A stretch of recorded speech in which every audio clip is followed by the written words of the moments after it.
Bismillahirrahmanirrahim. Assalamualaikum warahmatullahi wabarakatuh.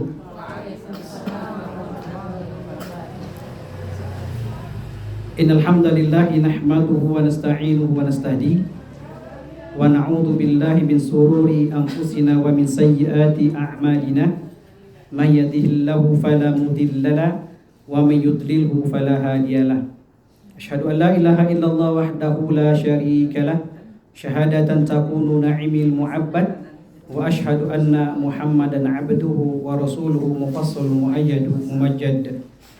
Allahumma salli wa sallim wa karrim mu'azim ala sayyidina wa syafi'ina maulana Muhammadin sallallahu alaihi wasallam wa ala alihi wa zuriyati wa qarabatihi wa man tabi'ahu bi ihsanin ila yaumiddin amma ba'd. Qala Allah ta'ala fi kitabihil karim. A'udzu billahi minasyaitonir rajim. Bismillahirrahmanirrahim.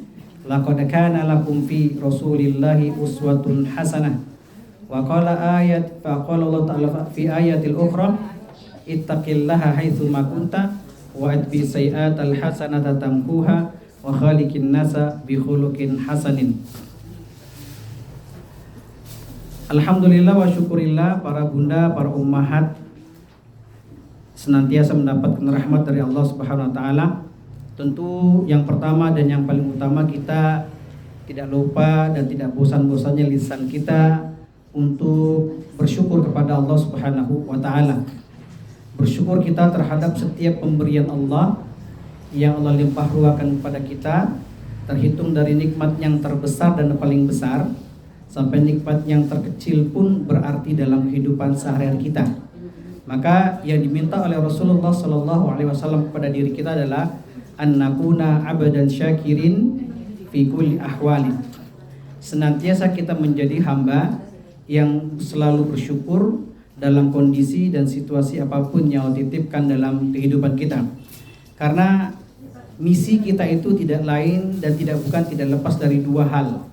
Antashkuru bi ni'amillah, bersyukur dengan nikmat Allah. Ketika nikmat kita rasakan, ketika nikmat kita nikmati, maka kita tingkatkan ketaatan kita kepada Allah Subhanahu wa taala. Wa tasbiru bima asabakallah, dan kita bersabar terhadap segala bentuk ujian dan cobaan yang Allah titipkan dalam kehidupan kita ini. Salawat dan salam tak lupa pula kita haturkan dan sampaikan kepada Nabi kita, baginda besar Nabiullah Muhammadin sallallahu alaihi wasallam. Semoga kita sekeluarga berupaya sekuat tenaga untuk mendawamkan setiap sunnah-sunnah Nabi. Insya Allah kita termasuk orang-orang yang nanti yang akan mendapatkan syafaat dari Rasulullah atas izin Allah Subhanahu wa taala. Allahumma amin ya rabbal alamin. Insyaallah. Para bunda, saya mohon izin ya. Di sini banyak para senior-senior saya di sini. Orang tua, mohon izin kita saling nasihat dan menasihat antar kita. Insyaallah pada kesempatan kali ini kita akan membahas terkait dengan menghidupkan ihya'us sunnah salathina yauman au fi usbu'. Bagaimana cara kita menghidupkan sunnah selama 1 bulan penuh dengan variasi sunnah-sunnah yang sudah kita sajikan, yang kita sepakati dan kita selesaikan dalam 1 bulan ini. Insyaallah seperti itu. Ini pertama. Para bunda yang dirahmati oleh Allah SWT, kalau kita berbicara tentang sunnah, tentu sunnah itu adalah pengganti daripada kewajiban kita. Wajib adalah segala sesuatu yang harus kita laksanakan. Kalaupun kita tinggalkan, maka kita akan mendapatkan dosa. Faman tarakaha fahuwa athimun. Barang siapa yang meninggalkan yang wajib, maka dia berdosa. Nah, sunnah ini adalah salah satu daripada pendukung dan penguat daripada ibadah wajib kita. Maka para bunda, perlu kita pahami sunnah itu banyak. Ada namanya sunnah min qaulin. Kalau dikatakan dalam sebuah mustalahal hadis, ma udifa ilal nabi sallallahu alaihi wasallam min qaulin wa fi'lin wa takririn wa sifatin. Ada 4 sunnah yang berasal dari Rasulullah sallallahu alaihi wasallam. Jadi adalah dalam bentuk qaulin. Qaul itu adalah perkataan, segala sesuatu yang datang bersumber dari Rasulullah dalam bentuk qaul. dalam bentuk apa Bunda? Qaul. Qaul itu adalah perkataan, ucapan. Segala bentuk yang Rasulullah sampaikan dalam bentuk ucapan maka dikatakan sunnah al-qauliyah. Sunnah dalam bentuk perkataan. Yang pertama.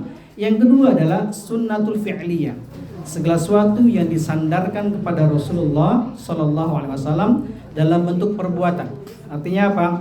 Segala bentuk tindak tanduk perbuatan Rasulullah dari bangun tidur sampai Rasul tidur kembali, itu semuanya adalah sunnah fi'liyah. Sunnah dalam bentuk perbuatan Rasulullah Sallallahu Alaihi Wasallam. Ini yang kedua. Yang ketiga adalah takrir. Bunda pernah dengar sunnah takrir? Baru udah dengar ya. Alhamdulillah, masya Allah. Takrir itu adalah ketetapan Rasulullah. Ketetapan Rasulullah diam dan mensetujui dibolehkan oleh Rasulullah pada kondisi saat itu. Maka ada namanya sunnah at-takrir. Penetapan kebijakan, kesepakatan dari Rasulullah Sallallahu Alaihi Wasallam. Ini sunnah takrir. Nah, kemudian ada yang terakhir sunnah sifat. Sifat itu segala sesuatu yang berasal dari jasad Rasulullah. Bagaimana bentuknya Rasulullah, bagaimana rambutnya Rasulullah, bagaimana mukanya Rasulullah, bagaimana cara berjalan Rasulullah, bagaimana cara duduknya Rasulullah, kemudian bagaimana rambutnya, kemudian badannya, fisiknya, itu namanya sunnah as-sifah. Sunnah daripada sifat-sifat yang ada pada jasad Rasulullah Sallallahu Alaihi Wasallam. Ada berapa Bunda semuanya? Ada 4. Nah, contoh. Yang pertama sunnah qauliyah. Sunnah dalam bentuk qaul, sunnah dalam bentuk perkataan. Sesuatu yang diucapkan oleh Rasulullah Sallallahu Alaihi Wasallam. Banyak ya. Sungguh banyak. Pertama tentang Al-Quran. Iqra'u al-Qur'ana fa innahu ya'ti yaumal qiyamah syafi'an li ashabihi. Bacalah Al-Quran, maka Al-Quran itu nanti datang kepada orang-orang yang bersahabat dengan Al-Quran di hari kiamat. Artinya Al-Quran datang kepada orang-orang yang bersahabat dengan Al-Quran di yaumul qiyamah. Orang-orang yang senantiasa membaca Al-Quran. Nah, ini sunnah al-qauliyah, ucapan Rasulullah. Dan masih banyak lagi. Kemudian sunnah fi'liyah. Apa sunnah fi'liyah? Segala sesuatu yang datang dari Rasul dalam bentuk perbuatan. Rasul terkadang dalam sunnah fi'liyah itu mengucapkan kemudian terus melaksanakannya. Ya. Contoh misalnya seperti ini. Shollu kama ra'aitumuni usolli. Salatlah engkau, salatlah kalian semuanya para sahabat seperti salatnya saya. Jadi para sahabat itu dimintakan dari Rasulullah kepada semua sahabat untuk mengikuti bagaimana cara sifatnya Rasulullah dalam sholat. Sholat wajib dan sholat sunnah. Ini sunnah al-fi'liyah. Kemudian yang ketiga adalah sunnah takrir. Segala sesuatu yang Rasulullah tidak ucapkan, segala sesuatu yang tidak Rasulullah contohkan dalam perbuatan, tapi para sahabat memintakan kesepakatan, pendapat, pandangan dari Rasulullah. Ketika Rasulullah mengatakan iya atau diam saja, mengangguk, berarti itu dibolehkan oleh Rasulullah Sallallahu Alaihi Wasallam. Salah satunya ketika ada seorang sahabat ini datang ke masjid setelah azan maghrib. Ada beberapa qaul, beberapa pandangan. Ada sholat sunnah sebelum sholat fardu maghrib. Jadi ketika azan, kemudian selesai azan dan para sahabat ini sholat sunnah 2 rakaat. Ini didiamkan oleh Rasulullah, namun para sahabat itu melakukan amal ibadah tersebut. Artinya ini dibolehkan oleh Rasulullah Shallallahu Alaihi Wasallam. Maka sekarang kita bisa lihat, saya tidak menyebutkan. Ada saudara kita yang habis azan maghrib langsung sholat fardu, betul ya Bunda ya? Ya, jadi datang ke masjid, salah satu masjid, habis azan maghrib langsung qomat, tunaikan sholat fardu. Ada beberapa masjid juga yang habis azan kemudian sholat sunnah dulu baru sholat fardu. Artinya ini dibolehkan. Mau dia sholat sunnah 2 rakaat ataupun tidak itu dibolehkan. Ini perkara sunnah. Nah, terkait dengan sunnah as-sifat, segala sesuatu yang menyifati jasadnya Rasulullah itu ada pada jasadnya Rasulullah Shallallahu Alaihi Wasallam. Mulai dari rambutnya Rasulullah, rambut Rasul itu panjang sepanjang sampai sini, sampai bahunya. Dadanya sispek ya gitu ya, dadanya bagus. Kemudian tidak buncit seperti siapa gitu. Jalannya ida masya asra. Kalau berjalan Rasul itu cepat. Wa idza takallama asad. Kalau berbicara tuh tegas. Ya, tergantung siapa lawan berbicaranya Rasulullah Shallallahu Alaihi Wasallam. Artinya sifat-sifat jasadiyah itu harus dicontoh ketika kita niatkan untuk mendapatkan pahala dari Allah Subhanahu Wa Taala. Insya Allah kita mendapatkan nilai ibadah di hadapan Allah Subhanahu Wa Taala. Maka begitu banyak sunnah-sunnah yang berasal dari diri Rasulullah Shallallahu Alaihi Wasallam. Para bunda yang dirahmati oleh Allah Subhanahu Wa Taala, maka secara bahasa, as-sunnah itu artinya thariqah. Apa itu thariqah? Jalan. Atau as-sirah. Apa itu sirah? Perjalanan. Maka sering kita dengar sirah an-nabawiyah. Perjalanan daripada kehidupan Rasulullah Sallallahu Alaihi Wasallam. Ini dikatakan dengan sunnah. Secara bahasa sebagai thariqah. Nah, maka dikatakan hasanan kanat au sayyi'atan kanat. Jadi segala sesuatu itu kalau dalam bentuk jalan, cara, ternyata kita disuruh memilih. Pilih yang hasan atau pilih yang sayyi'ah. Apa itu hasan? Baik. Apa itu sayyi'ah? Buruk. Maka kalau kita dengar ada namanya sunnah sayyi'ah, ada sunnah hasanah, tinggal kita yang memilih. Kalau kita mengambil sunnah terkait dengan sayyi'ah, maka kita tidak mendapatkan yang namanya pahala. Justru kita mendapatkan dosa dari Allah Subhanahu wa Ta'ala. Maka dikatakan dalam sebuah mustalah hadis itu dikatakan oleh Rasulullah SAW, man sanna fil islami sunnatan hasanatan falahu ajruhu. Barang siapa yang menyunahkan, yang mengikuti daripada sunnah-sunnah kebaikan, falahu ajruhu, maka dia akan mendapatkan ajar. Apa tuh ajar? Pahala. Ya. Wal ajru man amila biha ila yaumil qiyamah. Dan ajar dan pahala yang orang lakukan tersebut ketika kita menyeru, mengimbau, mengajak dan mendakwahkan agar dia melakukan sebuah sunnah Nabi Muhammad SAW, ketika itu dia melaksanakannya dan dia perintahkan kepada orang lain dan orang lain juga perintahkan ke orang lain dan terus menerus seperti itu, maka dia akan mendapatkan pahalanya sampai yaumil qiyamah. Wala yang min ujurihim syai'a, tidak mengurangi daripada pahala orang-orang yang kita perintahkan untuk berbuat sunnah kebaikan dari Rasulullah Sallallahu Alaihi Wasallam. Nah, ini kebaikan. Jadi kalau kita memerintahkan dengan ucapan, memberikan contoh dalam perbuatan dan diikuti oleh saudara-saudara kita, insya Allah ini menjadi bekal kebaikan untuk kita. Nah, begitu juga dengan sebaliknya, man sannah sunnatan sayyi'atan fa'alaihi wizrun. Maka barang siapa yang berbuat dosa atau mengajak saudara-saudaranya untuk melakukan perbuatan sayyiat, mungkarat yang dilarang oleh Allah Subhanahu wa taala dan itu dilakukan oleh saudara kita, kita akan mendapatkan yang namanya dosa. Ada namanya dosa jariyah. Dosa yang terus mengalir walaupun kita sudah maaf meninggal. Kita sudah diwafatkan oleh Allah Subhanahu wa taala, tapi yang namanya dosa jariyah terus menerus datang ke kita. Maka di yaumil qiyamah itu ada namanya al-muflisu. Apa tuh al-muflisu? Orang-orang bangkrut di hari kiamat. Rasul katakan begini, ketika Rasulullah berkumpul dengan para sahabat, Rasul menyampaikan sebuah pertanyaan.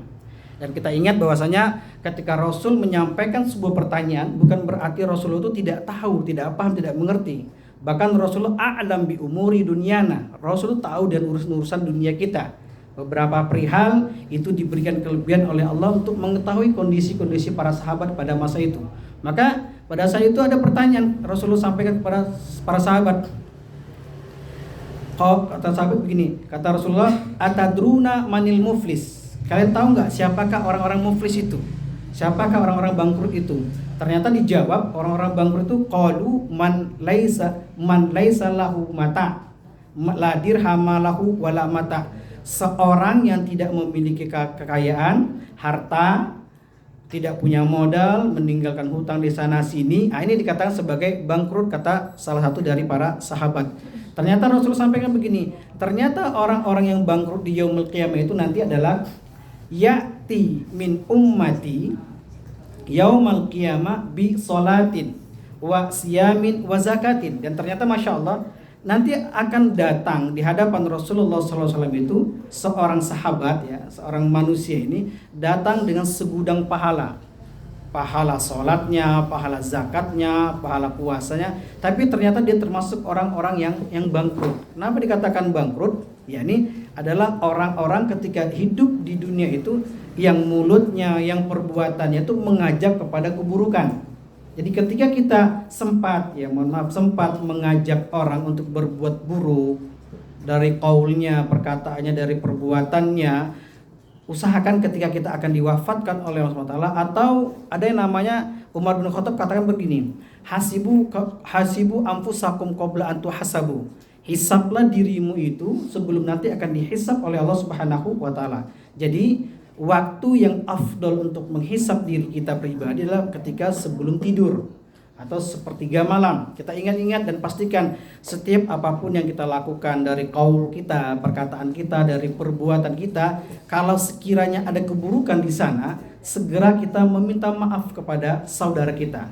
Kalau ada sesuatu yang pernah kita buat salah, maka segera kita minta maaf kepada saudara kita. Jangan sampai nanti yang sampai Rasul sampaikan begini, faturihat alaihi tsumma turiha finnar.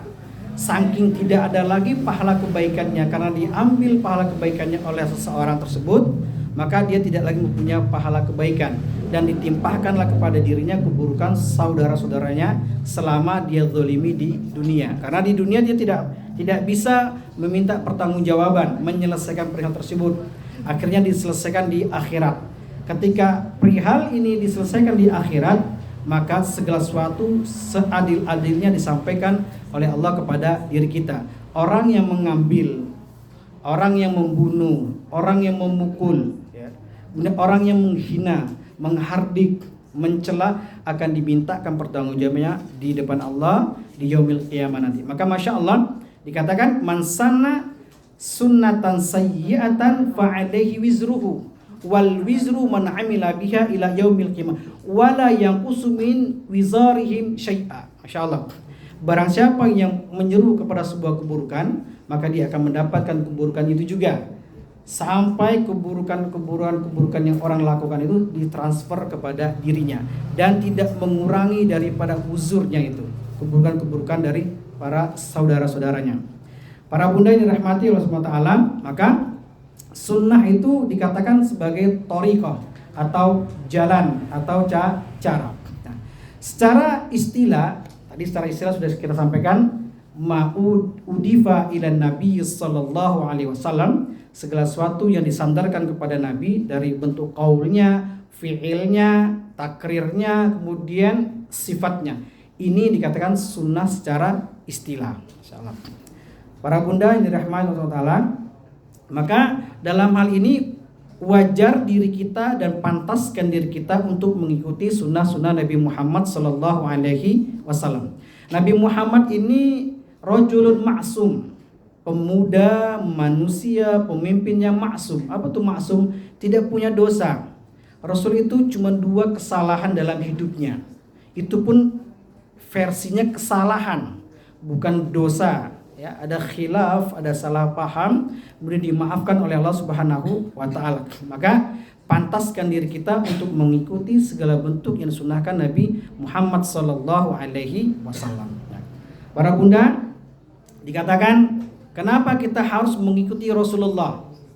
Karena setiap yang akan kita praktekkan nanti itu adalah bagian daripada sunnah Nabi Muhammad sallallahu alaihi wasallam. Dan setiap sunnah yang kita laksanakan benar-benar sesuai dengan diajarkan oleh Rasulullah, wa ikhlasan biwajhillah, ikhlas karena Allah SWT, insyaallah kita termasuk orang-orang yang mendapatkan pahala dari wasilah sunnah karena Allah Subhanahu wa taala.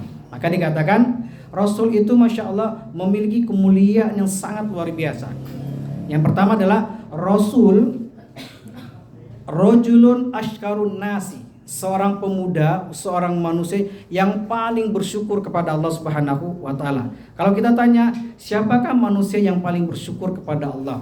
Ternyata Rasul manusia yang pertama yang paling bersyukur kepada Allah Subhanahu wa taala. Dikatakan dalam sebuah hadis diriwayatkan oleh Aisyah radhiyallahu anha, dikatakan begini, Zata lailatin qama Rasulullah sallallahu alaihi wasallam hatta tatafattara qadama. Suatu malam Rasul ini salat malam.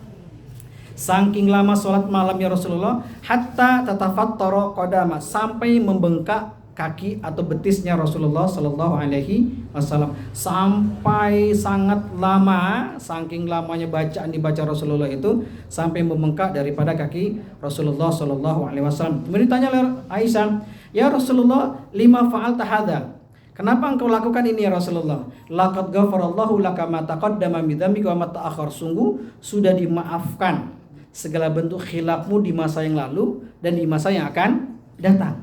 Udah dimaafkan oleh Allah Subhanahu wa taala. Kemudian Rasul jawab, dan ternyata Masya Allah jawaban ini menjadi sebuah ibrah, pelajaran penting dan motivasi kita untuk terus dan memantaskan diri kita mengikuti daripada sunnah Nabi Muhammad sallallahu alaihi wasallam. Rasul katakan begini, afala uhibbu an akuna abadan syakirin. Apakah saya salah menjadi hamba yang bersyukur kepada Allah Subhanahu wa taala? Artinya apa? Segala bentuk nikmat yang Allah titipkan kepada kita, jangan sampai nikmat itu tidak mengantarkan kita kepada ketaatan kita kepada Allah Subhanahu wa taala. Malah sebaliknya, mengantarkan kita kepada dijauhkan daripada ketaatan kepada Allah Subhanahu wa taala. Nauzubillah min dzalika. Nah, ini pertama, rajulun aksaru ashkarun nas. Pemuda, seorang pemimpin yang begitu bersyukur paling utama kepada Allah Subhanahu wa taala. Kemudian kenapa kita harus pantaskan diri kita untuk mengikuti daripada sunnah Nabi Muhammad sallallahu alaihi wasallam, atau kita jadikan limada Rasulullah khudwatan lana. Kenapa Rasul itu menjadikan khudwah, usuri teladan terbaik untuk kita? Limada li'anna la yuqbalul a'malu illa bittiba'i Rasulillah sallallahu alaihi wasallam. Ini poinnya. Artinya begini, setiap amal yang kita lakukan tidak akan diterima di sisi Allah SWT kecuali ittiba. Di sana ada kerangka ketausiah saya diberikan oleh Bu Nisa, ittiba bi Rasulillah sallallahu alaihi wasallam, mengikuti kepada yang disampaikan oleh Rasulullah sallallahu alaihi wasallam. Jadi, kalau kita beramal, amal kita itu tidak akan diterima oleh Allah, tidak akan afdol dan sahih di hadapan Allah kecuali benar-benar berlandaskan kepada ilmunya mengikuti kepada Nabi Muhammad sallallahu alaihi wasallam. Maka ada dua syarat. Ya, ada dua syarat diterimanya amalan kita. Ini syarat mutlak, tidak lagi ditawar-menawar, harga mati. Apa kata Rasulullah SAW? Syartani iqbalil al-amal indallah. Ada dua syarat diterimanya amal kita di hadapan Allah Subhanahu wa taala. Yang pertama adalah khalisan liwajhillah wa ma umiru illa liya'budullaha mukhlishina lahud din. Allah tidak akan menerima amal ibadah kita kecuali orang-orang yang mukhlisin. Apa tuh mukhlisin? Ada mukhlisin, ada mukhlasin. Masya Allah. Kalau mukhlisin itu orang-orang yang benar-benar ikhlas, murni, ya, benar-benar amal ibadahnya itu ditujukan hanya kepada Allah, tanpa melihat segala sesuatu, apakah dipuji orang atau tidak, di tempat yang rame, di tempat yang sepi, di tempat yang gelap, di tempat yang terang, dia tetap beribadah karena Allah Subhanahu wa taala. Dia pastikan setiap ibadah itu tidak terkontaminasi dengan hal-hal yang menghancurkan daripada ibadahnya kepada Allah Subhanahu wa taala. Maka Masya Allah, orang-orang sufi itu, orang-orang sofa yang hidupnya itu di Masjid Nabawi itu betul-betul menjaga daripada kualitas daripada ibadahnya yang dia sampaikan kepada Allah Subhanahu wa taala. Bahkan sampai-sampai orang itu tidak mengira orang ini ahli ibadah. Coba. Bunda tahu Uwais Al-Qarni? Tahu Bunda? Di mana namanya? Jauh ceritanya, alhamdulillah. Uwais Al-Qarni ini Masya Allah hidup di masa Rasulullah SAW itu seorang tabi'in, tapi jauh banget ya. Kemudian diperintahkan oleh Rasulullah kepada Umar bin Khattab, Utsman bin Affan untuk bertemu dengan seorang pemuda. Pemudanya ini bernama adalah Uwais Al-Qarni. Kenapa? Ini Uwais Al-Qarni, kalau dia berdoa tidak ada penghalang sampai ke pintu langit. Kalau dia berdoa itu doanya makbul indallah.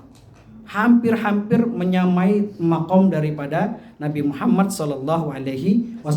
Maka para sahabat ini tercengang, kok bisa ada orang yang seperti itu? Padahal saya, Umar, Abu Bakar, Utsman, Ali, orang-orang terdekatnya Rasulullah SAW, yang pasti hakul yakin orang-orang yang dekat dengan Rasulullah sama-sama berjuang untuk dinullah, pasti setiap apa yang dia harapkan doanya makbul di hadapan Allah Subhanahu wa taala. Akhirnya singkat cerita, dicarilah nih seorang pemuda. Ditanya ke orang Yaman ini, kalian tahu nggak seorang pemuda ini Uwais Al-Qarni? Nggak tahu. Akhirnya datang ke pasar, sampai di pasar itu ditanya, kita mau cari Uwais Al-Qarni. Nah, Uwais Al-Qarni itu ada, tapi dia di sudut sana, di ujung pasar Madinah. Tugasnya ngapain? Bajunya compang-camping, masya Allah, ya. Tukang sapu pasar, membersihkan pasar. Tapi masya Allah, yang namanya ibadahnya tuh luar biasa. Ketika dia berdoa kepada Allah, doanya makbul. Nah, sahabat ini kan penasaran, kok bisa seperti ini? Orang yang tak dikenal di dunia, tapi dikenal di langit, ya. Ya la ya'rifuhu ad-dunya ya'rifukal as-sama. Dunia tidak tahu, tapi langit, penduduk langit itu ngerti siapa itu Uwais Al-Qarni. Dan singkat ceritanya apa? Masya Allah, ternyata Uwais Al-Qarni itu betul-betul menjaga yang namanya keikhlasan beribadah kepada Allah Subhanahu wa taala. Gak mau dirinya itu dikatakan sebagai ahli ibadah. Jangan sampai itu dia tampak seperti orang yang masya Allah. Dia tutup dirinya, dan ternyata dilengkapi dengan amaliyah yang terbaik apa? Dia tidak pernah yang namanya mencaci, menyakiti hati ibunya. Maka masya Allah, satu ketika ibunya ini memerintahkan kepada Uwais Al-Qarni. Uwais Al-Qarni punya keinginan, pengen sekali ketemu dengan Nabi Muhammad dari Yaman ke kota Mekah. Kata ibunya, kalau engkau pergi ke sana, khawatirnya ketika kamu pulang gak menemukan saya lagi. Karena dalam kondisi sudah tua renta, sakit-sakitan. Artinya diundur, tidak jadi. Masya Allah. Dan apapun keperluan ibunya itu selalu diberikan, dilengkapi, dilayani, tanpa dengan merasa membantah, menyakiti hatinya. Nah, ternyata ini menjadi salah satu doa-doanya itu dimakbulkan di hadapan Allah Subhanahu wa taala. Ini Uwais Al-Qarni. Jadi khalisan liwajhillah, harus ikhlas karena Allah Subhanahu wa taala. Kalau kita berbicara ikhlas itu masya Allah, ikhlas ini amal yang paling mudah kita sampaikan dengan lisan. Ya Bunda ya, saya ikhlas kok, aman aja ikhlas. Tapi jangan lupa tulis nama saya gitu. Saya menyumbang itu. Nah, ini khawatir seperti itu. Jadi dikatakan khalisan liwajhillah, benar-benar ikhlas karena Allah Subhanahu wa taala. Ada mukhlisun, ada mukhlasin. Kalau mukhlas itu benar-benar makom orang-orang yang ketika dia memberikan kebaikan, menerapkan sebuah kebaikan, dia akan lupakan kebaikan tersebut dan dia akan ingat-ingat kesalahan-kesalahan daripada keburukan dia selama hidup di muka bumi ini. Maka ini dikatakan orang mukhlasin, benar-benar ikhlas, murni, tertuju kepada Allah Subhanahu wa taala. Yang kedua adalah ayyakuna ittiba bi Rasulillah sallallahu alaihi wasallam, harus mengikuti kepada yang disampaikan oleh Rasulullah sallallahu alaihi wasallam. Kalimatnya gampang, ikut kepada Rasulullah. Tapi kita pastikan setiap amaliyah kita itu benar-benar berdasarkan dan berlandaskan ilmu kita daripada yang disampaikan oleh Rasulullah sallallahu alaihi wasallam, apapun itu. Wabil khusus tentang terkait dengan sholat. Maka kalau kita berbicara tentang kita ingin menguatkan sunnah, tapi yang wajib kita tinggalkan, yang seperti itu. Kita kuatkan yang wajib, sunnah sebagai pendukung kekuatan daripada yang wajib. Jadi jangan sampai nanti ketika kita menguatkan sunnah, kita lupakan yang wajib. Nah, sekarang kan banyak, lebih baik sekarang lebih banyak orang-orang yang berpikir saya yang paling alim, saya yang paling ahli ibadah, yang lainnya tidak. Akhirnya masya Allah tidak ada ukhuwah Islamiyah, tidak erat lagi keakrabannya gara-gara ini. Maka ini meninggalkan wajib, mengambil sunnah. Jadi jangan sampai kita tinggalkan wajib kemudian mengambil daripada sunnah. Harusnya adalah menguatkan wajib dan sunnah sebagai penguatan daripada wajib tersebut. Para bunda yang dirahmati Allah, maka Rasulullah Shallallahu Alaihi Wasallam ini manusia yang sangat luar biasa memberikan contoh kepada diri kita. Maka wajar sajalah kita ini harus memantaskan mengikuti daripada sunnah Nabi Muhammadin Sallallahu Alaihi Wasallam. Bahkan dikatakan oleh Rasulullah, man amila amalan laisa alaihi amruna fahuwa raddu. Nah ini agak sensitif. Barang siapa yang beramal dan amal itu tidak didasarkan kepada Rasulullah, maka raddun. Apa itu raddun? Ditolak.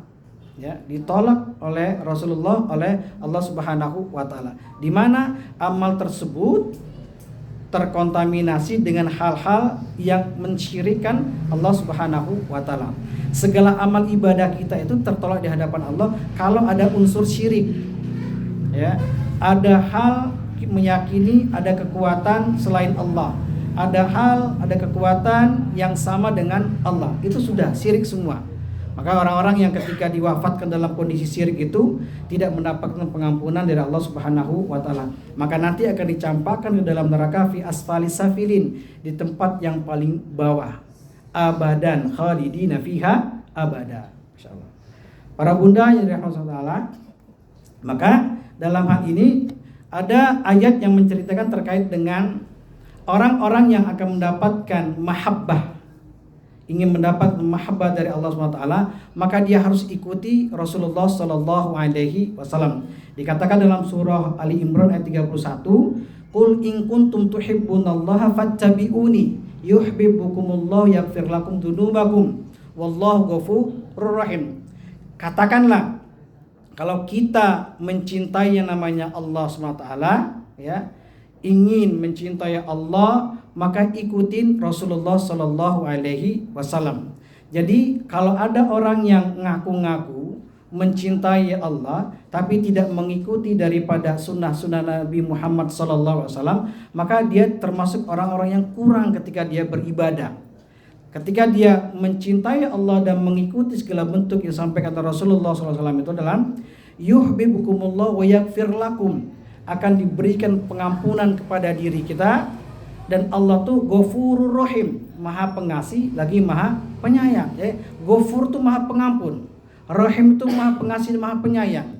Artinya apa? Selama amalan ini benar-benar berlandaskan kepada Rasulullah SAW, insya Allah kita termasuk orang-orang yang akan mendapatkan mahabbah dari Rasulullah dan Allah Subhanahu wa taala. Allahumma amin ya rabbal alamin. Maka dikatakan dalam surah Al-Ahzab itu ayat 21, laqad kana lakum fi Rasulillahi uswatun hasanah. Sungguh sudah ada suri tauladan terbaik, hasanah terbaik daripada diri Rasulullah Shallallahu Alaihi Wasallam. Kalau kita ingin mendapatkan keselamatan di dunia dan kebahagiaan di akhirat kelak, maka kita ikuti apa yang disampaikan oleh Rasulullah Shallallahu Alaihi Wasallam. Di dalam hadis dikatakan, di dalam hadis riwayat At-Tirmizi, man ahya sunnati faqad ahabbani. Barang siapa yang menghidupkan sunnahku, faqad ahabbani, maka sungguh dia sudah mencintaiku. Masya Allah. Lagi-lagi, kalau kita ingin mendapatkan mahabbah, cintanya Rasulullah, maka ikuti dan hidupkan sunnah-sunnah Nabi Muhammad Sallallahu Alaihi Wasallam. Wa man ahabbani kana ma'i fil jannah. Barang siapa yang Masya Allah mencintai Rasulullah SAW dengan mengikuti segala bentuk disampaikan oleh Rasulullah, kana fil jannah, maka dia akan bersama Rasulullah SAW di dalam sorga. Artinya apa? Jaminannya dari capek-capek kita menjalankan sunnah itu adalah sorga Allah Subhanahu wa ta'ala. Para bunda yang dirahmati oleh Allah Subhanahu wa ta'ala, maka dalam hal ini ada urgensi atau ahamiyatu sunnah daripada Rasulullah Sallallahu Alaihi Wasallam.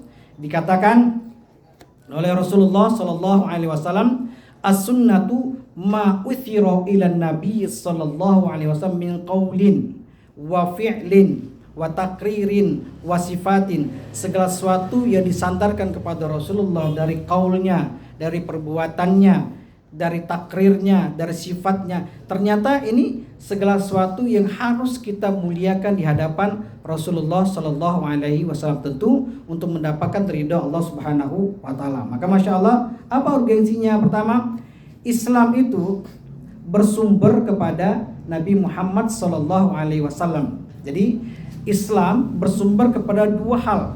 Pertama, kitabullah wa sunnat Rasulullah Sallallahu Alaihi Wasallam. Kalau kita berbicara tentang kenapa ada sunnah, cukup Quran saja. Ada kan ada yang punya paham seperti itu sekarang ya. Kita cukup dengan Quran saja, tidak perlu sunnah. Karena sunnah itu, masya Allah ya, sunnah itu berdasarkan dari seseorang, dari manusia. Kita pastikan segala sesuatu yang datang dari Rasulullah itu datangnya dari Allah Subhanahu wa Ta'ala. Wa ma yantiqu anil hawa. Rasul itu tidak pernah berbicara tentang hawa nafsu. Segala sesuatu yang disampaikan oleh Rasulullah dari qaulnya, perbuatannya itu datang dari Allah Subhanahu wa Ta'ala. Artinya apa? Rasul itu dibimbing, ya, dibimbing oleh Allah untuk mengeluarkan, mencontohkan dari qaulnya, dari fiilnya, dari takrir, dari sifatnya, itu dalam bimbingan Allah Subhanahu wa Ta'ala. Maka sekarang ini kalau ada orang-orang yang mencoba menjatuhkan Rasulullah, tidak bisa. Ketika saya kuliah di LIPI itu tahun 2016-17, kami dapat kabar. Jadi ada misionaris yang luar biasa. Beliau ini menyampaikan Muhammad itu, masya Allah, dia yang menciptakan yang namanya Al-Quran. Ya. Jadi kalau Al-Quran itu datang dari Rasul Sallallahu Alaihi Wasallam. Ternyata dibantah oleh guru-guru kita, oleh syekh-syekh kita. Tidak. Al-Quran itu datang dari Allah. Buktinya apa? Rasul itu ummiyun. Apa tuh ummiyun? La ya'riful kitabah wal qira'ah. Apa tuh ummi? Ada ummi, ada ummi, ya. Kalau ummi, emakku, ibuku. Kalau ummi, la ya'riful kitabah wal qira'ah, tidak tahu bagaimana menulis, tidak tahu bagaimana membaca. Rasul itu tidak perlu membaca, tidak perlu menulis, nggak perlu lagi. Rasul itu tidak perlu mendapatkan ilmu dari menulis dan membaca. Ilmunya langsung datang dari Allah sampai ke dada Rasulullah Sallallahu Alaihi Wasallam. Maka ini fitnah disampaikan kepada Nabi Muhammad Sallallahu Alaihi Wasallam. Tidak, Al-Quran itu kalam Allah. Al-munazzal ala sayyidina Muhammadin Sallallahu Alaihi Wasallam wal muta'abidatu bitilawati. Jadi kalam Allah itu yang turun kepada Nabi Muhammad bi wasilati Jibril, dengan wasilah Jibril. Maka dikatakan Iqra ma ana biqari. Muhammad baca. Iqra sampai 3 kali. Sampai Muhammad jawab begini, ma ana biqari. Saya tidak bisa baca. Karena memang masya Allah 14 abad kemudian ternyata ini sebagai tameng untuk menjaga kemurnian dari Rasulullah Sallallahu Alaihi Wasallam, bahwasanya Al-Quran itu datangnya dari Allah, bukan buatan manusia. Kalau sekarang kan masya Allah, beda negara beda kitab, beda provinsi beda kitab. Nah, tergantung siapa yang mengeluarkan. Tapi Al-Quran itu la tahrifa lahu, tidak ada penyimpangan di dalam Al-Quran. Ini disampaikan oleh Rasulullah Sallallahu Alaihi Wasallam. Jadi Al-Quran, apapun yang disampaikan oleh Allah dalam Al-Quran, dalam bentuk syariatnya, dalam bentuk perintahnya, dalam bentuk larangannya, itu terkadang disempurnakan dengan Rasulullah Sallallahu Alaihi Wasallam. Hadirnya sunnah. Maka di dalam Al-Quran tidak ada kaifiyatus sholah, tidak ada bagaimana tata cara sholat. Di dalam Al-Quran tidak ada berbicara tentang kaifiyatu ada zakat, tidak ada tata cara membayar zakat, tapi semuanya itu disempurnakan daripada sunnah Nabi Muhammad Sallallahu Alaihi Wasallam. Maka masya Allah, kita tidak boleh punya pendirian atau pemahaman cukup Quran saja, sunnah tinggalkan, atau malah sebaliknya, sunnah diambil, Qurannya ditinggalkan. Tidak. Kesempurnaan seorang muslim itu, warisan yang diberikan oleh Rasulullah ketika Rasulullah itu wafat adalah umatku. Apa yang ditinggalkan oleh Rasulullah kepada umatnya? Al-Quran, kitabullah, wa sunnah Nabi Muhammad Sallallahu Alaihi Wasallam. Al-Quran dan sunnah Nabi Muhammad Sallallahu Alaihi Wasallam. Para bunda yang dirahmati oleh Allah Subhanahu wa taala. Kemudian di dalam Al-Qur'an dikatakan wa anzalna ilaika dzikra litubayyana lin-nasi ma nuzila ilaihim. Kami turunkan Al-Qur'an kepadamu az-dzikra sebagai peringatan, sebagai sebuah pembelajaran, litubayyana lin-nas, agar Nabi Muhammad itu tubayyin. Apa itu tubayyin? Bayyana yubayyinu, tubayyinu artinya memberikan keterangan, melengkapi daripada yang dimaksudkan oleh Allah di dalam Al-Qur'an. Artinya apa? Rasul berfungsi sebagai penerang.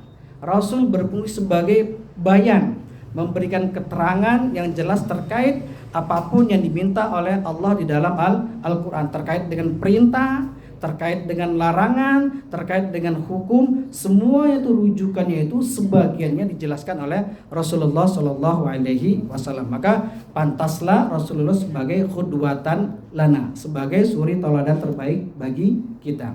Para bunda yang dirahmati oleh Allah Subhanahu Wa Taala. Maka dalam hal ini ada ayat yang berbicara yang sangat luar biasa. Artinya segala sesuatu itu datang dari Rasulullah diambil. Segala sesuatu yang tidak datang dari Rasul jangan diambil. Jadi kalau kita ada dua hal ini, wa ma atakum rusulu fakhudhuhu. Apapun yang didatang oleh Rasul kepada kita, fakhudhu.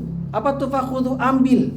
Dengan kalimat perintah, benar-benar diambil. Jadi kalau ilmu yang didapatkan dari perintah Rasulullah itu segera diambil dan segera diterapkan, diamalkan, dan ini menjadi kebaikan bagi kita. Wa manahakum anhu fantahu. Dan sebaliknya, ketika ada hal perihal yang disampaikan oleh Rasulullah untuk tidak diambil dari Rasulullah karena Rasul tidak menyampaikan perihal tersebut, fantahu, maka hindarilah itu. Jadi jangan sampai amal ibadah kita ini tidak berdasarkan kepada Rasulullah Shallallahu Alaihi Wasallam. Jadi masya Allah, jangan sampai ibadah kita, amaliyah kita ini tidak berdasarkan kepada sunnah Nabi Muhammad Sallallahu Alaihi Wasallam. Maka dikatakan man amila amalan laisa alaihi fa huwa raddu. Maka orang yang beramal tidak berdasarkan kepada Rasulullah, fa huwa raddun, maka tertolak di hadapan Rasul dan Allah Subhanahu wa taala. Para bunda yang dirahmati oleh Allah Subhanahu wa taala, kemudian yang kedua adalah urgensi ittiba Rasul, ahamiyah, pentingnya mengikuti kepada Rasulullah Sallallahu Alaihi Wasallam. Ini kerangka tausiah yang disampaikan tadi. Ada ittiba Rasul Sallallahu Alaihi Wasallam. Kita akan mulai dari sebuah ayat yang berbunyi laqad kana lakum fi rasulillahi uswatun hasanah. Sungguh sudah ada bagi kalian daripada diri Rasulullah sebagai suri tauladan terbaik, contoh terbaik. Artinya apa? Ittiba Rasul itu benar-benar muhim. Apa tuh muhim? Penting. Kalau tidak mengikuti kepada ittiba'nya Rasulullah, maka diragukan, disangsikan setiap amal ibadah kita yang kita sajikan kepada Allah Subhanahu wa taala. Maka dikatakan masya Allah, qul in kuntum tuhibbunallah. Kalau engkau itu benar-benar cinta kepada Allah, ya, fattabi'uni, ikutin aku. Aku itu siapa? Nabi Muhammad sallallahu alaihi wasallam. Jadi jangan sampai mahabbah kita ini tidak berlandaskan kepada ikut ittiba bi Rasulillah sallallahu alaihi wasallam. Para bunda yang dirahmati Allah. Kemudian keutamaan menghidupkan sunnah, ya. Keutamaan ahamiyatu fadilatu ihya sunnah Nabi Muhammad sallallahu alaihi wasallam. Pertama adalah mendapatkan mahabbah. Ya, kita mendapatkan mahabbah, rasa sayangnya, rasa cintanya Rasulullah kepada diri kita. Dalam sebuah hadis dikatakan begini. Rasul ketika berkumpul dengan para sahabat dan Rasul mengungkapkan sebuah ungkapan. Tuba liman ra'ani wa amanabi. Para sahabat begitu beruntungnya, berbahagianya orang-orang yang melihatku dan dia beriman kepadaku. Tentu orang yang mampu melihat Rasulullah zamannya cuma zaman Rasulullah, zaman para sahabat dan tabi'in yang lepas dari para sahabat. Tapi yang sering akan bertemu dengan Rasulullah para sahabat. Ya, ketika sahabat itu melihat Rasulullah wa amanabi dan beriman kepada Rasulullah SAW, tuba alaihim, maka dia akan mendapatkan keberuntungan. Tapi ternyata masya Allah, kalimat tuba itu cuma sekali disampaikan oleh Rasulullah. Ada kalimat tuba ini disampaikan sampai 7 kali, sab'a marat. Tuba, tuba, tuba, tuba, tuba. Apa tuh tuba? Beruntung, beruntung, berbahagia, berbahagia. Siapa? Kepada saudara-saudaraku, ala ikhwanina, kepada saudara-saudara kita, lam yarauni wa amanubi, orang yang tidak sempat melihatku, tidak sempat hidup di masaku, wa amanubi, dan mereka itu begitu berimannya kepada aku, kepada Rasulullah Shallallahu Alaihi Wasallam. Nah, ini sempat menjadikan perihal cemburu para sahabat. Kok begitu ya Rasulullah? Ya beda. Alasna ashabukum, bukankah kami itu saudara-saudara, sahib-sahib kami ya Rasulullah? Ya, antum ashabuna, kalian itu sahabat-sahabat saya.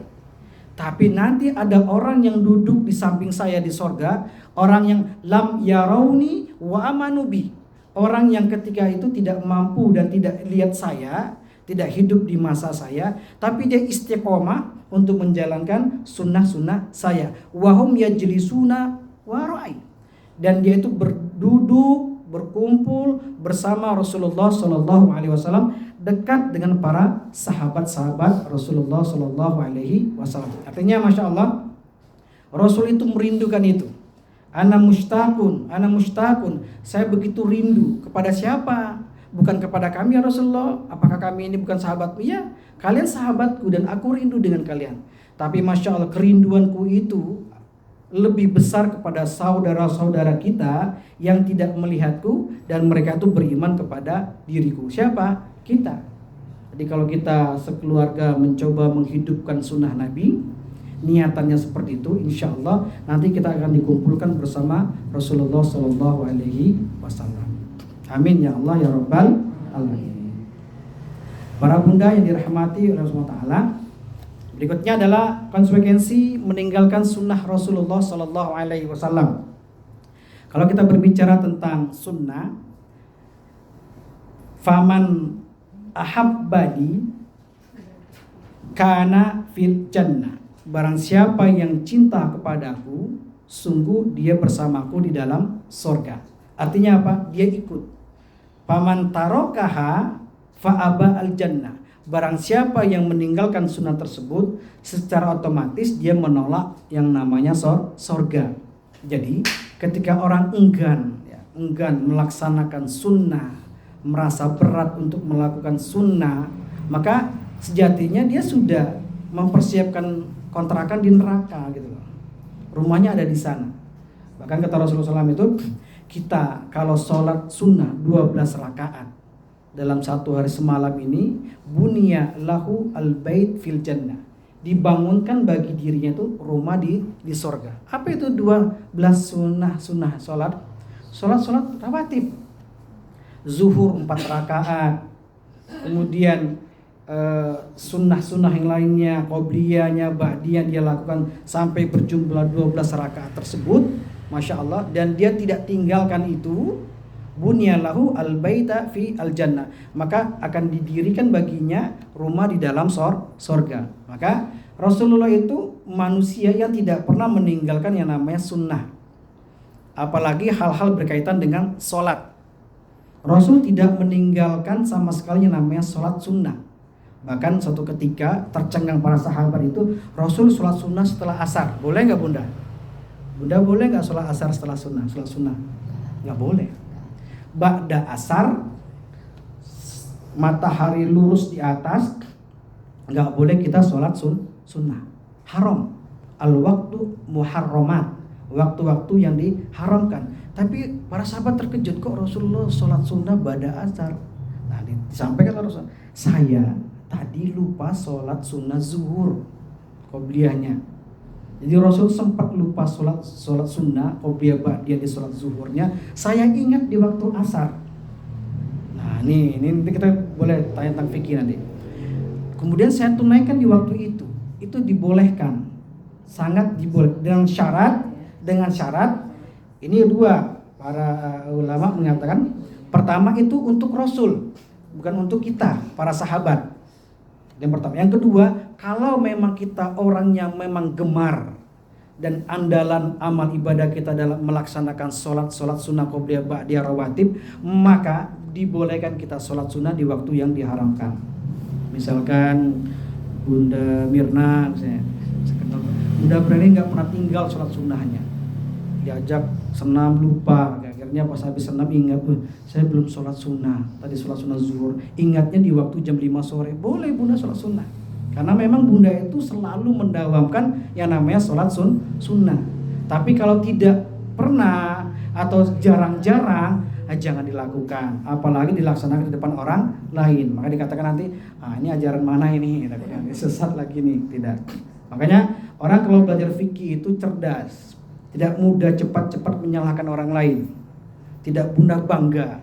Kita tidak terlalu bangga dengan orang-orang biasa-biasa saja, karena kita tahu. Dan kita juga tidak sempat akan ada suuzon, buruk sangka kepada seorang. Mungkin dia ada perihal atau hal lain. Dalam sholat saja ada namanya sholat safar, gitu kan? Ada yang namanya sholat jamak qasar di waktu takdim, di waktu akhir. Silakan. Kadang-kadang kita sedang sholat berjamaah, saudara kita masih jalan kiri kan, nggak tahu. Ya mungkin dia dalam perjalanan sudah menyelesaikan sholat dalam waktu yang takdimnya atau takhirnya. Artinya apa? Fikih itu luar biasa, memudahkan agama kita, tapi tidak boleh dimudah-mudahkan. Islam itu mudah, agamanya paling gampang. Tapi tidak boleh kita gampang-gampangkan terkait dengan agama. Wabil khusus terkait dengan hukum. Para bunda yang dirahmati oleh Allah SWT, maka orang-orang yang ketika mencoba meninggalkan sunnah, berarti dia tidak ingin mendapatkan yang namanya rumah di surga Allah Subhanahu wa taala. Nah, kemudian orang-orang yang menyelisihi perintah Nabi Muhammad SAW, secara otomatis orang tersebut juga meninggalkan yang namanya sunnah Nabi Muhammad SAW. Jadi segala apapun yang disampaikan oleh Rasulullah kemudian kita selisihi atau kita anggap tidak penting dalam kehidupan kita, maka secara otomatis, masya Allah, wajibnya itu akan nilainya itu turun di hadapan Allah Subhanahu wa taala. Karena salah satu daripada faidah manfaat sunnah itu menguatkan ibadah wajib. Contoh, kita sholat wajib ini. Sholat wajib ini, masya Allah, jarang kita dapatkan sholat yang khusyuk, ya bunda ya. Nanti ada yang tanya, bagaimana cara sholat yang khusyuk? Gampang, ada dua. Pertama, setelah sholat kita diwafatkan oleh Allah. Coba kalau kita habis sholat, assalamualaikum, kanan kiri langsung diwafatkan, kira-kira sholat kita khusyuk enggak? Pasti khusyuk. Kemudian kedua, dalam kondisi diuji dengan ujian Allah Subhanahu wa taala. Yang kedua ini kaitannya apa? Kita memahami daripada sholat yang kita tunaikan. Maka nanti insya Allah ya, barang siapa yang berupaya menguatkan sunnah tapi meremehkan wajib, meninggalkan perihal wajib, masya Allah, sama seperti ketika dia sholat tak paham yang dia laksanakan dalam sholat. Nah, salah satu cara terbaik kita untuk mendapatkan sholat yang diwajibkan oleh Allah dan menjadi amal andalan bagi kita, kita pastikan setiap yang kita laksanakan dalam sholat kita itu gerakannya tumaknina, bacaannya tuh kita ketahui maknanya, maksudnya kita ngerti.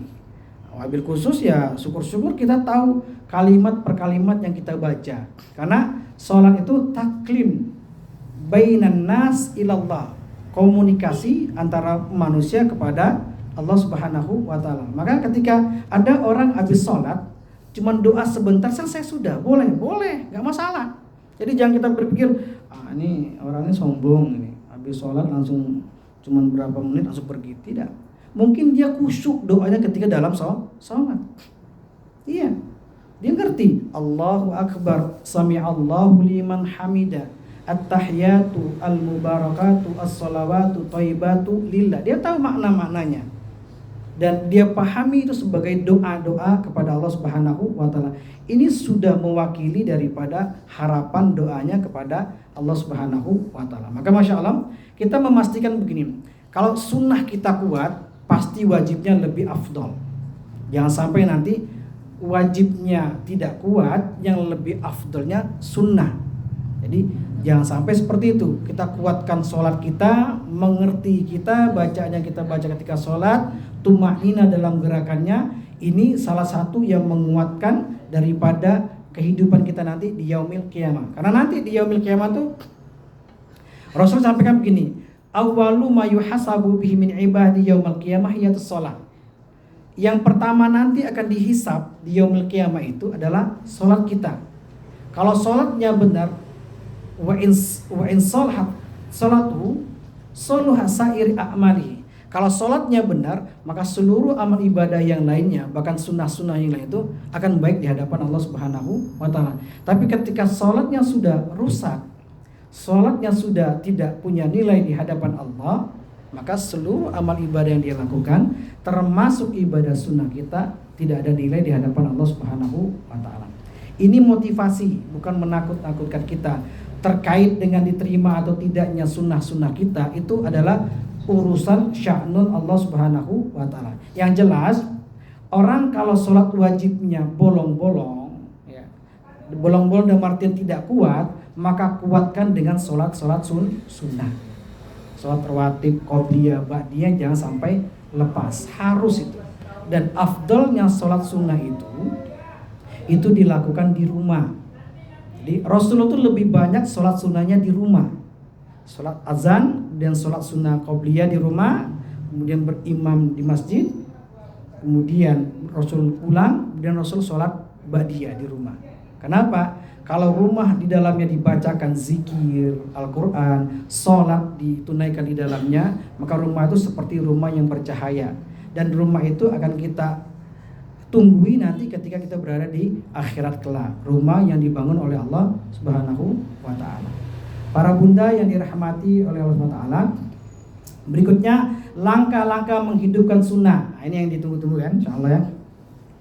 Yang pertama adalah tashihun niyah wal ikhlas. Nah, ketika kita memilih salah satu dari sekian banyak sunnah-sunnah Nabi Muhammad SAW itu, yang pertama adalah tashihu an-niyah wal ikhlasi. Benar-benar sahihkan, perbaiki daripada niat kita. Para bunda, niat itu punya 3 titik. Nih, menarik. Kemarin saya sampaikan terkait dengan niat. Niat itu tidak hanya sekedar mengatakan nawaitu sudah. Tidak. Tapi nawaitu itu ada 3 titik. Titik pertama adalah ketika kita berniat. Kita pastikan mulut kita, zohir kita sesuai dengan batin yang kita sampaikan. Jangan sampai zohir kita mengatakan tersebut tapi batinnya menolak. Makanya ada beberapa teman-teman yang punya pemahaman kalau mau sholat tuh pakai usolli, silakan. Saya tidak bermasalah, nggak masalah. Ada juga yang berpendapat kalau kita sudah wudu, bangun dari tempat tidur ke tempat wudu itu sudah niat, silakan, boleh. Tapi jangan diperkarakan ketika ada saudara kita yang Allahu Akbar, kemudian dibaca usolli sunnah atau fardho gitu kan, silakan, tidak masalah. Nah, karena memang ketika dizahirkan batinnya juga ikut. Jadi benar-benar tashih an-niyah wal ikhlas, benarkan niatnya dan ikhlaskan dirinya. Ini yang pertama. Dalam Al-Qur'an dikatakan wa ma umiru illa liya'budullaha mukhlisina lahuddin. Tidaklah diperintahkan kecuali engkau itu dalam keadaan mukhlisina lahuddin, ikhlas, murni, tulus dalam agama kepada Allah Subhanahu wa taala. Itu benar-benar. Maka Masya Allah, orang kalau ketika sholat, kalau datang dari dirinya sendiri ya, butuh dia sholat, Masya Allah, maka dia akan jaga kualitas niatnya. Dan orang-orang yang Masya Allah datang dari niatnya, datang dari keinginannya, dan benar disampaikan Rasulullah SAW itu, insya Allah sholatnya akan menjadi penguatan daripada amal ibadahnya di yaumil qiyamah nanti. Ini yang pertama. Yang kedua, ta'allumus sunnah, mempelajari sunnah. Kalau kita pengen nyunnah, pelajari sunnah. Kita pelajari sunnah itu kaitan dengan hal ini, perihal ini, apa fadilahnya, apa keutamanya, kita perhatikan, kita pelajari. Karena Masya Allah, agama itu bil ilmi. Wa man arada ad-dunya bil ilmi, wa man arada al-akhirah bil ilmi, wa man arada huma bil ilmi. Barang siapa yang ingin akhirat dengan ilmu, barang siapa yang ingin dunia dengan ilmu, wa man arada huma, yang ingin kedua-duanya, ingin dunia dengan akhirat, fa alaihi bil ilmi, maka wajib dengan ilmu. Urusan ukhrawi, akhirat dengan ilmu, urusan dunia dengan ilmu. Karena Masya Allah, ta'allum as-sunnah, mempelajari sunnah itu dengan cara apa? Berkumpul di majelis-majelis ilmu, saling tanya, kemudian sering dengerin YouTube terkait dengan hukum-hukum tersebut, sering menghadiri kajian-kajian atau majelis ilmu yang berbicara tentang sunnah Nabi Muhammad SAW. Yang ketiga adalah al-bad'u bin nafsi, mulai dari diri kita. Jadi sunnah itu jangan punya proyeksi yang besar, yang kecil-kecil aja dulu kita. Ibda min nafsin,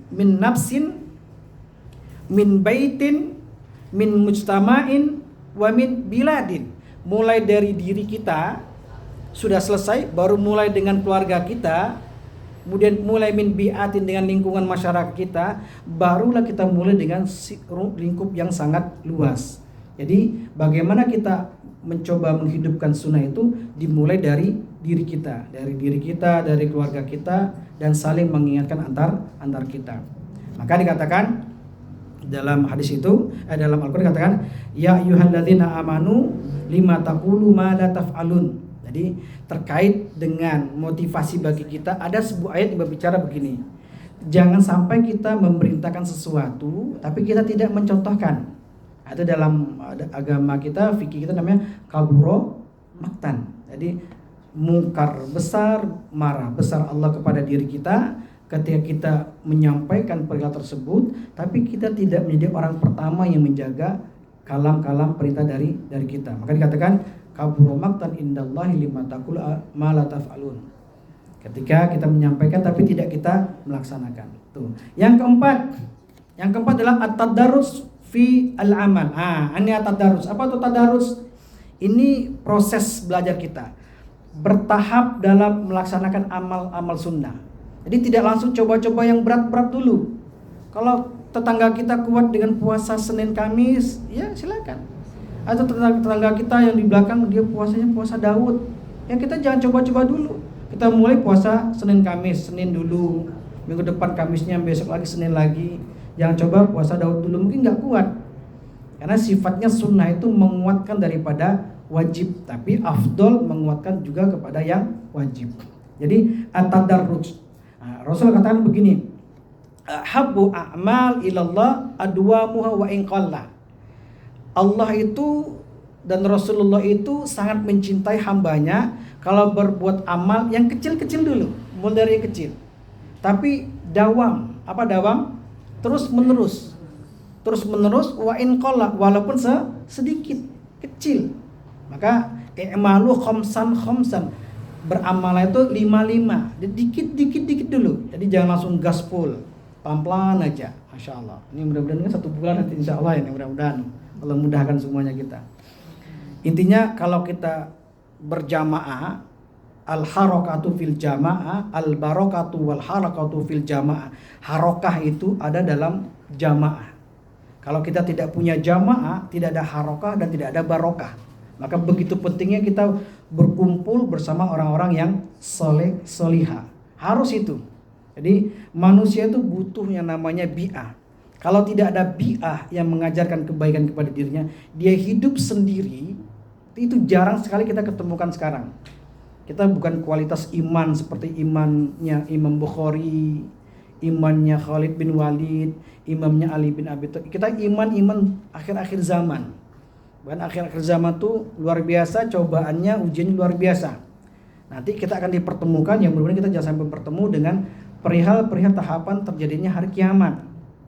Ya, jangan sampai nanti al-haq dikatakan batil, batil dikatakan al-haq.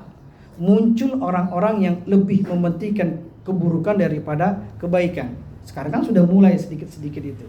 Banyak orang yang Masya Allah tidak lagi mementingkan namanya aurat. Aurat itu biasa aja, itu style hidup kita, biarin saja. Nah, itu yang harus kita hindari untuk keluarga kita. Ini. Kemudian yang kelima, al-istiqomah. Apa itu istiqomah? Nah, istiqomah itu terus menerus. Walaupun sedikit, tapi dia istiqomah. Istiqomah ini sangat luar biasa ya. Gampang kita sebutkan, tapi berat kita laksanakan. Apa saja pendukung daripada istiqomah itu? Butuh yang namanya orang yang mengingatkan kita. Jadi kalau kita punya teman para bunda, saya tuh bersyukur sekali ketika orang bilang kamu salah, kamu nggak boleh seperti itu, kamu sesat, kamu bersyukur kita. Karena sodiku kal khair man abakaka. Teman kamu yang baik itu adalah teman yang membuat kamu tuh menangis, merenung daripada kesalahanmu. Jadi jangan sampai kita punya teman tuh lebih banyak nominannya untuk ketawa, bercanda, kemudian lebih banyak healingnya daripada untuk renungannya. Nah, kita kurang-kurangin seperti itu. Atau kita termasuk orang-orang yang melakukan perubahan. Jadi kita butuh teman, jamaah, keluarga yang mengingatkan kita. Siapapun itu. Apakah dia anak kecil, apakah dia seumuran kita atau di atas kita. Kan kata Rasulullah, kata para alim ulama katakan undur makola wala tandur mankola. Lihat apa yang dikatakan dan jangan lihat siapa yang mengatakan. Kalau anak kecil yang mengatakan itu kebaikan, ya kita ambil. Tidak boleh kita merasa, oh kamu baru kemarin saya sudah khatam ini gitu. Nah, itu nggak boleh. Nah, itu sifat-sifat daripada takabur. Takabur itu libasullah. Takabur itu adalah pakaiannya Allah, bukan kita. Jadi kita jangan coba-coba pakai pakaian Allah Subhanahu wa taala. Yang keenam adalah tatbiqus sunnah fil baiti. Ya, mempraktekkan sunnah tersebut dimulai dari rumah. Dari rumah kita mulai. Jadi jangan kita mencoba di luar rumah, di masyarakat, tapi di rumah jarang sekali jalan yang namanya sunnah Nabi Muhammad SAW.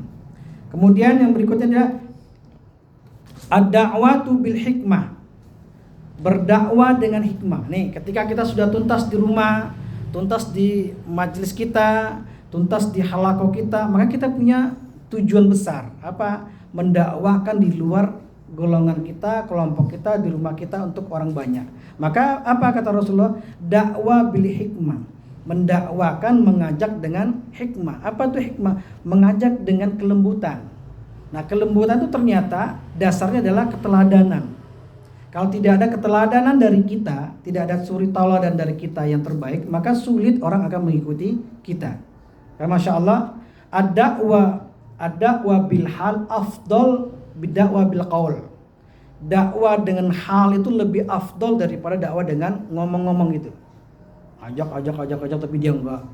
Nah, gitu. Kayak saya mungkin Masya Allah, astagfirullah ya. Ngajak doang tapi tidak melakukan. Nah, itu orang tidak akan mencontoh kita. Tapi dakwah bil hal afdol mimma dakwati bil qaul, daripada dakwah dengan ucapan saja. Tapi ketika kita sudah bil hal, maka kita kuatkan dengan qaul kita.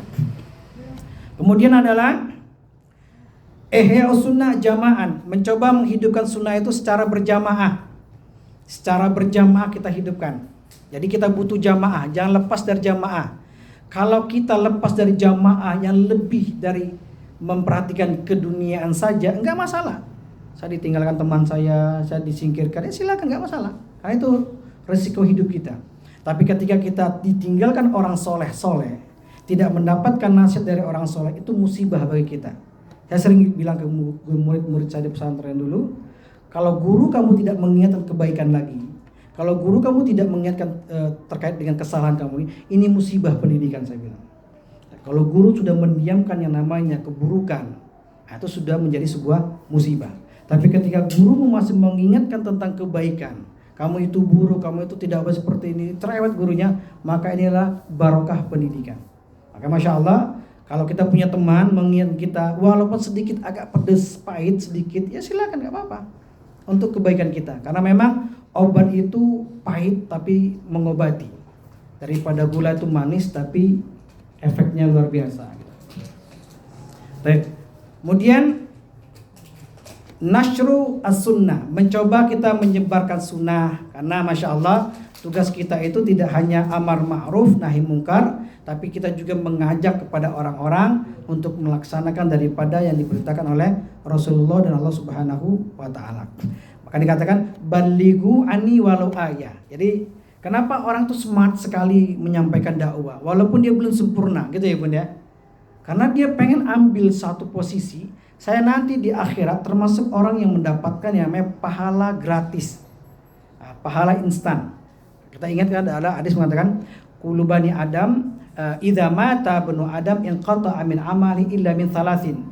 Kalau sudah wafat bani Adam itu maka terputuslah kaitan pahalanya kecuali 3. Apa itu 3? Pertama, sedekahun jariyah, sedekah jariyah kita. Sedekah yang kita berikan, ilmu yang kita berikan, itu jariyah pahalanya. Kemudian al-ilmu yuntafa'u bi, ilmu yang bermanfaat.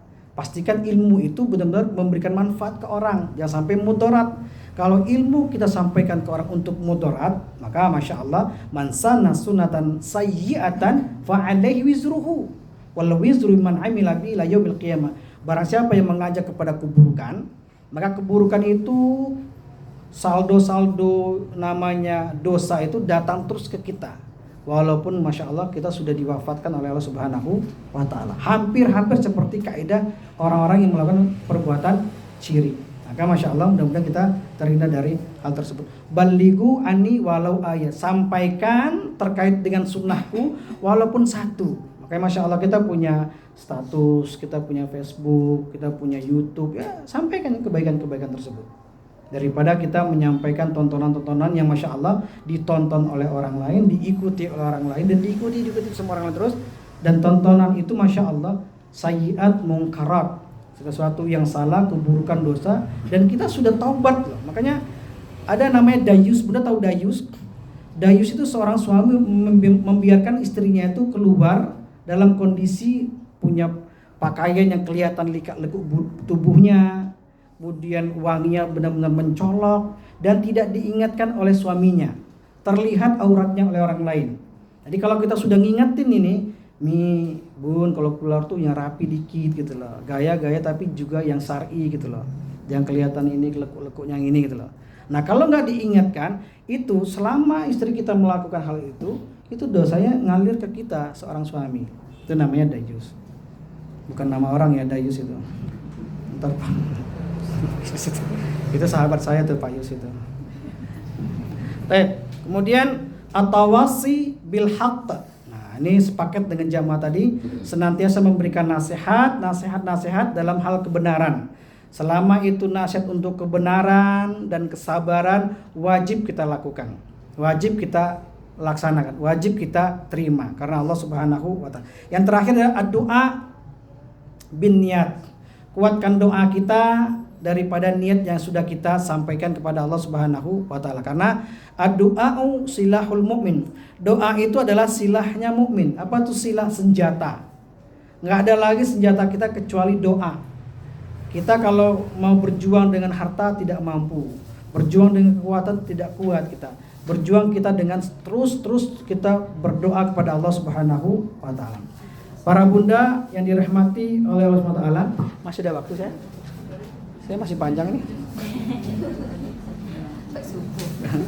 Saya buat spesial untuk bunda. Ada 15 slide saya buat. Karena tadi saya ditantang nih, panjang banget ini kayak RPS kuliah. Saya bilang, wah mana bunda di saya ada? Ada. Keren ini orang.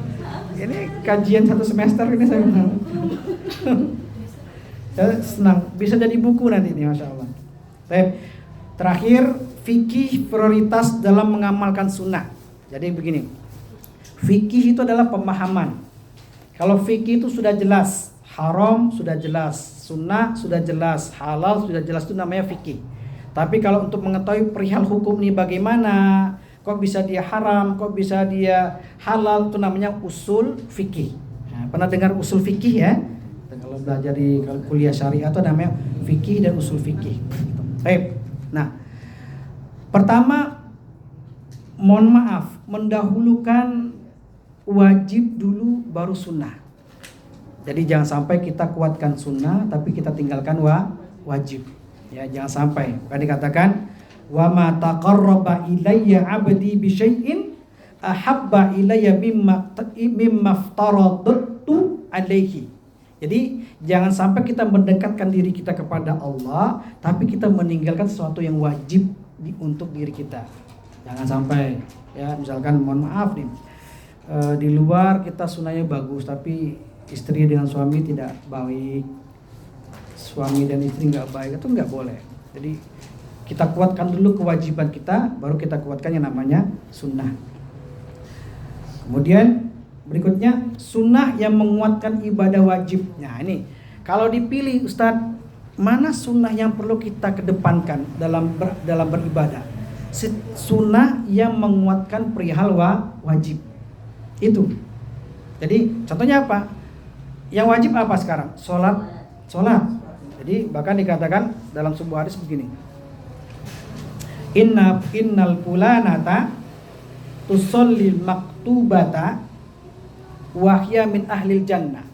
Seorang perempuan cukup saja dia sholat sunnah, dan di riwayat lain mengatakan, dan dia memberikan sepotong roti untuk tetangganya, kemudian la tu'zi jironha bilisaniha, dia tidak menyakiti hati tetangganya dengan lisannya, fa innaha min ahlil jannah, maka cukup dia sebagai ahli surga. Tapi ada pula seorang perempuan yang dia sholatnya banyak, sedekahnya banyak, infaknya banyak, tilawahnya banyak, wa tu'zi jironaha bilisannya, tapi dia menyakiti saudaranya dengan lisannya, la khaira fiha, maka kata Rasul tidak ada kebaikan untuk dirinya, fa innaha min ahlin nar, Masya Allah, maka dia termasuk ahli neraka. Jadi jangan sampai lisan kita ini tidak terjaga. Jadi apapun yang menguatkan yang namanya sholat kita laksanakan. Nah, cara sholat itu diterima oleh Allah bukan sekedar tumaknina, bukan sekedar memahami bacaan sholatnya, mengerti, tapi ada 3 langkah. Pertama ada ketika kita istinja. Ini selalu saya ingatkan ketika hal ini. Istinja itu keluar segala sesuatu dari belakang dan depan. Benar-benar istinja, bersihkan itu benar-benar bersih. Makanya bapak-bapak yang prostat itu suka pipis sambil berdiri, itu nggak boleh. Pipis itu duduk, ada sunnahnya. Kaki kiri di bawah, kaki kanan diangkat sedikit gitu. Dan berdehem 3 kali, itu sunnahnya itu. Nah, pastikan tuh keluar selesai, beres. Jangan sampai menetes-netes lagi. Nah tuh, yang kedua. Yang ketiga, ketika dia menunaikan wudunya, tunaikan dengan sempurna. Tidak boleh sambil berbicara, tidak boleh sampai tidak selesai, harus sampai benar-benar selesai. Jadi yang namanya kalau berwudu itu benar-benar air itu sampai ke tempat-tempat yang terakhirnya, jangan cuma sekedar. Nah makanya kita kalau punya anak atau di sekolah itu ingetin. Nah, saya tuh pengen bantu guru-guru itu ketika anaknya berwudu, itu guru tuh pantengin di situ, jangan duduk di kantor, jangan duduk di kelas, perhatikan. Nah saya termasuk orang yang rewel. Kalau Anda punya murid, perhatikan wudunya. Nah, kalau enggak Anda akan ditanyakan di akhirat, saya bilang. Itu penting. Wudunya harus sampai ke sini, harus sampai sini. Kalau enggak, wudunya enggak sah, sholatnya berdosa. Sudahlah tidak ngerti bacaan sholat, tumakninalah tidak juga, wudu sembarangan, istinjanya juga sembarangan. Udahlah. 4 sehat, 5 sempurna. Jatuh ketimpa tangga, plus dengan bangunannya sekalian gitu. Ketiga adalah sunnah akhlak. Sunnah itu dimulai dari akhlak kita. Ini yang agak berat. Dari keluarga kita, kemudian muamalah kita di antara manusia di mujtama kita. Karena dikatakan oleh Rasulullah, innama buistu li utammima makarimal akhlak. Jadi Rasul itu kenapa dakwahnya diterima oleh saudara-saudaranya, oleh kafir Quraisy itu karena akhlaknya. Karena memang Rasul itu dikirimkan, diutus li utammima makarimal akhlak, untuk menyempurnakan akhlak. 13 tahun Rasulullah itu berdakwah di kota Makkah itu 75% itu dengan akhlak. Gak pernah Rasul itu dengan mencaci, menghina. Rasul tetap diam sampai fase-fase dakwah Syria itu diselesaikan. Dakwah secara diam-diam sudah beres, sampai dakwah secara terang-terang barulah Rasul melawan dengan para sahabat. Sahabat yang pertama yang melawan adalah Umar bin Khattab. Nah, memang berani Umar bin Khattab itu. Yang keempat adalah istiqomah walaupun amalannya sederhana. Nah, jadi kita jangan lihat orang lain. jangan lihat rumput tetangga, kita aja dulu urusin. Jadi kalau Bunda Indahnya kuat di puasa sunnah, kita mungkin kuat di tilawah. Bunda Nisa kuat di sedekah, kita kuatnya di tilawahnya gitu. Seperti itu. Jadi jangan sampai nanti pengen kejar, sesuaikan dengan apa yang kita senangi dulu. Pelan-pelan. Lama-lama nanti kita akan merasakan. Makanya saya setuju sekali ketika Bunda buat program 30 hari. Bahkan dalam sebuah kitab itu, kalau 40 hari dilakukan dawam istiqomah, insya Allah seterusnya dia akan merasakan kebutuhan. Dibutuhkan itu lagi, bukan sesuatu yang kita laksanakan tapi kebutuhan. Maka saya dulu pernah buat program sholat lail, sholat malam 40 hari. Saya ajak anak-anak dulu saya ketika masih megang kelas, ayo sebelum subuh kita bangun 40 hari. Nah sebenarnya itu memerintahkan kita, mengingat kita. Orang kalau mengingatkan saudaranya, secara otomatis dia sebagai contoh, gitu ya Bun ya. Jadi kalau kita ngingetin, ada saudara kita yang ngingetin, kita dukung dia. Jangan sampai ngomong doang itu paling-paling 3 hari selesai, terus mundur lagi. Enggak, kuatkan, doakan orang tersebut. Ya, karena kita nggak tahu nanti kita didoakan dengan orang-orang yang secara sirriah. Rasul itu banyak sekali mendoakan sahabatnya dalam kondisi tak terlihat oleh sahabat. Coba bayangkan, kita didoakan ke orang lain yang tidak kita dengar doanya, yang kita tidak lihat orangnya. Itu doa yang mustajab. Tiba-tiba diam sendiri doa kita. Berbeda ketika ada orang, Ustaz nanti kami doakan. Itu belum tentu, belum afdol. Tapi ketika dia diam-diam, sholat malam, bersedekah, dia wasilah sedekah saya untuk mendoakan saudara saya ini. Nah, itu yang afdolnya, tersembunyi. Terakhir ada ungkapan dari Qala Ibnu Battah mengatakan begini, man alzama nafsahu adaba sunnati nawwarallahu qalbahu. Barang siapa yang menguatkan dirinya, memaksa dirinya dengan berjamaah ini dalam melaksanakan adab-adab sunnah Nabi Muhammad SAW, nawwarallahu qalbahu, Allah akan cahayakan, terangi hatinya. Jadi ini keinginan yang kita inginkan. Binuril ma'rifah, dengan cahaya ma'rifah Allah Subhanahu wa taala. Wala maqama asyrafu min mutaba'ati habibi sallallahu alaihi wasallam fi awamiri wa af'ali wa akhlaqi. Masyaallah. Jadi tidak ada kedudukan yang afdol, yang syarif, yang mulia daripada mengikuti sunnah Nabi Muhammad sallallahu alaihi wasallam fi awamirihi, dari perintahnya, wa af'alihi, dan perbuatannya Rasulullah, wa akhlaqihi, dan akhlaknya Rasul sallallahu alaihi wasallam. Yang terakhir nih, ini hadis yang sangat luar biasa, rawahu Ahmad, dan dibenarkan oleh sebagian ahli ilmu, ahli ulama, mengatakan tuba liman ro'ani fa amana bi, beruntung bagi orang yang melihatku dan dia beriman kepada diriku. Wa tuba sab'a marrat, tuba sampai 7 kali. Beruntung bagi siapa, kata sahabat, liman lam yaroni wa amanabi, bagi siapa yang tidak mampu melihat Rasulullah, tidak hidup di masa Rasulullah, tapi kita tetap istiqomah mendawamkan sunnah Nabi Muhammad sallallahu alaihi wasallam. Itu saja dapat kami sampaikan. Syukran lakum, wassalamualaikum warahmatullahi wabarakatuh.